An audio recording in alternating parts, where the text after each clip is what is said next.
Parang may palong pa ng manok sa likod. Ganda rin ang concept, parang panda, no? Grabe yung details ng Damian Lillard. Laki ng sakong niya, oh.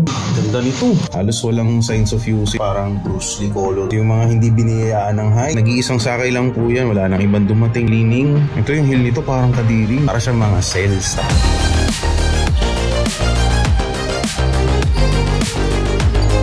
Siyempre, Sabado na naman, yung arrivals na naman po tayo. O karamihan sa mga dumating ngayong araw, puro mga basketball shoes. Ito yung mga natira pala last week. Nandito pa rin po yung mga Vans na napakaganda ng quality. Dito pa rin yung Yeezy, oh. Umako tayo sa mga bagong dating. Ito po karamihan basketball shoes. Yan, may mga size 12 tayo dyan. Leaning, isa lang po kasi yung 12 na dumating. Tapos merong 11, ito, peak.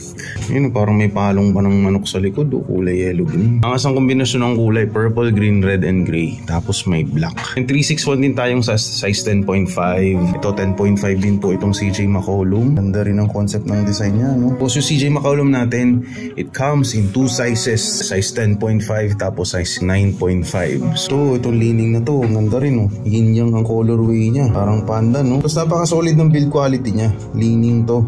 Laki ng heel. Sigurado ang sarap suotin yan, lalo na yung mga kalaro natin dyan na mga high flyers. Yung masyadong matataas tumalon. So minsan po sa pagpili ng sapatos, i-identify nyo rin po kung anong klaseng laro ang meron kayo. Usually po, pag mga point guard, yung masyadong mabibilis gumalaw, kailangan ng speed. Ang preferred sapatos nila, yung mga low cut, tapos mid cut lang po, yung mga ganyan. Mid, ito low. Yan, tapos pag mga high cut na, usually yung mga tao mahilig pumoste, ganyan, yung mga high cut na yan. High cut. Ito high cut din. Yung mga taong mahilig sa ilalim, yung hindi masyadong kailangan mabilis na galaw, kailangan lang ng matibay na ankle support. So yan, meron pala tayong Damian Lillard dito nakahalo. Yun, Dame Lillard. Yun, okay na okay din yung kondisyon niya. Grabe yung details ng Damian Lillard niya. Ito yung heel nito, parang kadiri, no? Parang may butas-butas sa ilalim.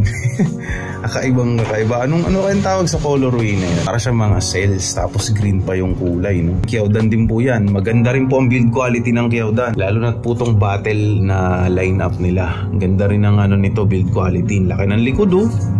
Laki ng sakong niya, oh. Dan may leaning tayong weight, oh. Yun, leaning na weight. Ganda nito. Yan, all white. Ako mahilig po ako sa all white, eh. Kasi kitang-kita talaga. Lakas ng forma ng puti. Kaso yun, high maintenance lang kasi kailangan mong linisan palagi. Panta na to, ang ganda din. Ito yung pinaka may magandang kondisyon dito. Halos walang signs of usage to. Yung mga gusto namang makulay, merong Kyaodan na ganyan, yellow, parang Bruce Lee colorway, no? Orange na orange lahat, anta rin. May mid-cut tayong Adidas. Tapos may nag-iisang Onitsuka, size 8 lang po yan, no? Size 8 na Onitsuka. Ganda rin ang kondisyon, may minimal heel drag lang po sa likod. Size 8 yan. Sa mga pambabae ito, meron tayong interesting na naman dito. Sakay. Yan, nag-iisang sakay lang po yan. Wala nang ibang dumating, eh. Nandito yung tag niya. Ito kakaiba rin to. May dalawang sapatos tayong pambabae dito na parang may takong. So yung sakong ng babae dito na papasok, dito na hanggang dito na siya. So yung kalahati niya talagang po, takong. Yung mga hindi biniyayaan ng height, pwede po yan sa inyo. Ito, dangkay po yan. Mabag po natin, ito, 50% off pa rin po yan, dating 199, 99 pesos na lang. Mas gusto ko po na yung mga bibili nito, yung mga walk-in lang, kasi talagang masisipat nila yung buong kondisyon ng bag. Kung may zipper issue ba, may tas-tas ba. So kung ano man yung existing na kondisyon niya, yun, kailangan yakapin mo na po yun kasi 99 pesos na lang siya. So yan, iikot ko rin kayo. Nandito pa rin po yung mga old stock natin. Pwede pa rin kayong pumili dyan. PM lang po kayo para yun, ma-assist namin kayo kung may hinahanap kayong size, model. Pero yan po, medyo limited lang po yung mga sizes, mga model, mga silhouettes natin dito sa store kasi maliit lang po yung tindahan namin.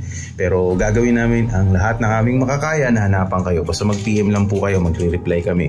And live din po kami ngayong araw, alas 5 ng hapon hanggang alas 8 ng gabi. Para yun, makapili din kayo ng isa sa mga nandyan ngayon sa store namin. So maraming salamat sa oras ninyo, maraming salamat sa panonood.